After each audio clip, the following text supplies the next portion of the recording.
ನಾನು ಜಿಲ್ಲಾ ಉಸ್ತುವಾರಿ ಸಚಿವ. ನಾನು ಜಿಲ್ಲಾ ಉಸ್ತುವಾರಿ ಸಚಿವ, ನನ್ನ ಡ್ಯೂಟಿ ಅದು.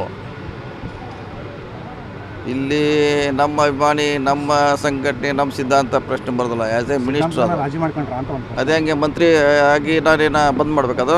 ಬೆಳಗಾವಿಯಲ್ಲಿ ಸಭೆ ನಡೆದಾಗೆಲ್ಲ ಗಲಾಟೆಗಳಾಗಿದ್ದಾವೆ, ಹತ್ಯೆಗಳಾಗಿದ್ದಾವೆ ಅನ್ನುವಂಥ ಎಲ್ಲೇ ಬೈಠಕಾದ್ರೂ ಅದ್ರ ನೆಕ್ಸ್ಟ್ ಗಲಾಟೆಗಳಾಗಲ್ಲ ಸಚಿವರು ಹೇಳಿರತಕ್ಕಂಥದ್ದು.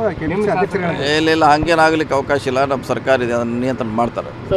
ಗೃಹ ಸಚಿವರು ಹೇಳ್ತಾರೆ ಸರ್, ಈಗ ಗೃಹ ಸಚಿವರು ಹೇಳ್ತಿದ್ದಾರೆ RSS ಅನ್ನ ನೋಂದಣಿ ಮಾಡ್ಕೊಳ್ಳಿ ಅಂತ ಹೇಳ್ಬಿಟ್ಟು. ಅದ್ರ ಜೊತೆಗೆ ಬೆಳಗಾವಿಯಲ್ಲಿ ಸಭೆ ಮಾಡ್ಲಿಕ್ಕೆ ಮುಂದಾಗಿದ್ದಾರೆ. ಅದಕ್ಕೆ ನೀವು ಸಹಕಾರ ಕೊಡ್ತೇನೆ ಅಂತ ಹೇಳ್ತಿದ್ದೀರಾ.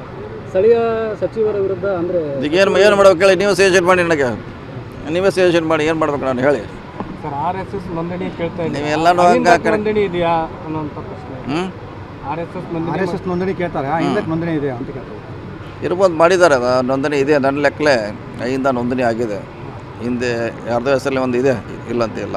ಸಂಘಟನೆಗಳು ಸಣ್ಣ ಪುಟ್ಟ ವಿಚಾರದಾಗ ನೋಂದಣಿ ಇರ್ಬೇಕು ಸರ್, ಅಂದ್ರೆ ಅಖಂಡ ಕೇಳಂತಾರೆ ಸರ್.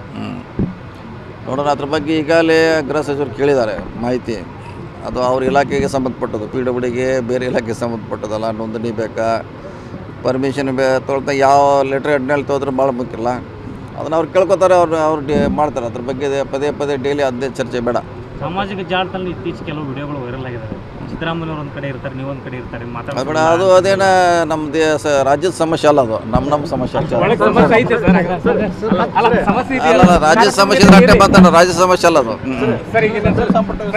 ಬೆಳಗಾವಿಯಲ್ಲಿ ಹೆಚ್ಚಾಗಿದ್ರೆ ಭಾರಿ ಪೈಪೋಟಿ, ಜಿಲ್ಲೆ ದೊಡ್ಡ ಜಿಲ್ಲೆ, ಇನ್ನೊಬ್ರಿಗೆ ಕೊಡಬೇಕು ಅಂತೀರಾ. ಅದರಲ್ಲಿ ಜೊತೆಗೆ ಈಗ ಲಕ್ಷ್ಮೀ ಹೆಬ್ಬಾಳ್ಕರ್ ಭಾಳ ಪೈಪೋಟಿ ಮಾಡ್ತಾರೆ. ನೋಡಿ, ಯಾರಿಗೆ ಕೊಡಬೇಕು ಬಿಡೋದು ಹೈಕಮಾಂಡ್ ಬಿಡೋದು.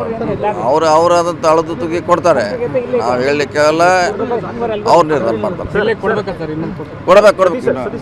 ಈಗ ರೈತರ ಬಗ್ಗೆ, ಕುಡಿ ನೀರಿನ ಬಗ್ಗೆ ಇಷ್ಟೊಂದು ಕಾಳಜಿ ವಹಿಸಿ ಮೀಟಿಂಗ್ ಮಾಡಿದ್ರಿ, ಬಂದು ವಿಸಿಟ್ ಕೂಡ ಮಾಡ್ತಾ ಇದ್ರಿ. ನಾವು ಜನರಿಗೆ ಒಳ್ಳೇದಾಗ್ಲಿ